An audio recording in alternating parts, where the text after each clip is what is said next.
பட்டி தொட்டி எங்கும் பட்டை கிளப்ப போகும் விடாமுயற்சி இரண்டாவது சிங்கிள் டிராக். அஜித்தின் விடாமுயற்சி படத்தின் முதல் சிங்கிள் டிராக் பாடல் வெளியாகி இணையம் முழுக்க வைரலாகி வருகிறது. இதனைத் தொடர்ந்து இந்த படத்தின் இரண்டாவது சிங்கிள் டிராக் பாடலை வெளியிட படக்குழு திட்டமிட்டிருக்கின்றனர். விடாமுயற்சி திரைப்படம் பொங்கல் தினத்தில் வெளியாகும் என அறிவிப்பை வெளியிட்டிருந்தனர். ஆனால் திடீரென சில காரணங்களால் இந்த படத்தின் ரிலீஸ் தேதி தள்ளி போனதாக அறிவிப்பு வெளியாகி இருந்தது. இதனை அறிந்ததும் அஜித் ரசிகர்கள் மிகுந்த சோகத்தில் இருந்து வருகின்றனர். கிட்டத்தட்ட 2 வருடங்களுக்கு பிறகு அஜித் திரைப்படத்தை திரையரங்கில் கொண்டாடுவதற்கு தயாராகி வந்தனர். தற்பொழுது விடாமுயற்சி படத்தினை இந்த மாதமே வெளியிட வேலைகள் தீவிரமாக செய்து வருகின்றனர் லைகா நிறுவனம். இதனால் விரைவில் விடாமுயற்சி ட்ரெய்லர் வெளியிட ஏற்பாடுகள் நடைபெற்று வருகிறது. விடாமுயற்சி ட்ரெய்லரை சென்சார் செய்து முடித்துள்ளனர். இந்த நிலையில் விடாமுயற்சி திரைப்படத்தின் அடுத்த பாடலையும் தயார் செய்து வைத்திருக்கின்றனர். ஏற்கனவே வெளியான சவாதிகா பாடலும் நல்ல வரவேற்பை பெற்றது. இதில் அஜித்தின் லுக் ரசிகர்களை மிகவும் கவர்ந்திருந்தது. மேலும் அஜித்தின் நடனம் ரசிகர்களை அசர வைத்திருந்தது. இந்த நிலையில் இரண்டாவது சிங்கிளும் ரசிகர்களுக்கு மிகவும் பிடிக்கும் என படக்குழு தரப்பில் கூறப்படுகிறது.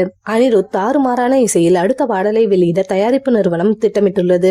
அஜித் ரசிகர்களுக்கு அடுத்தடுத்த அப்டேட்டுகளை தொடர்ந்து கொடுக்க லைகா நிறுவனம் முடிவு எடுத்திருக்கிறது. இதனால் விடாமுயற்சி ரிலீஸ் தள்ளிப்போன சோகத்தில் இருக்கும் அஜித் ரசிகர்களுக்கு படக்குழு தரப்பில் சர்ப்ரைஸ்கள் தொடர்ந்து வெளியாகும் என எதிர்பார்க்கலாம்.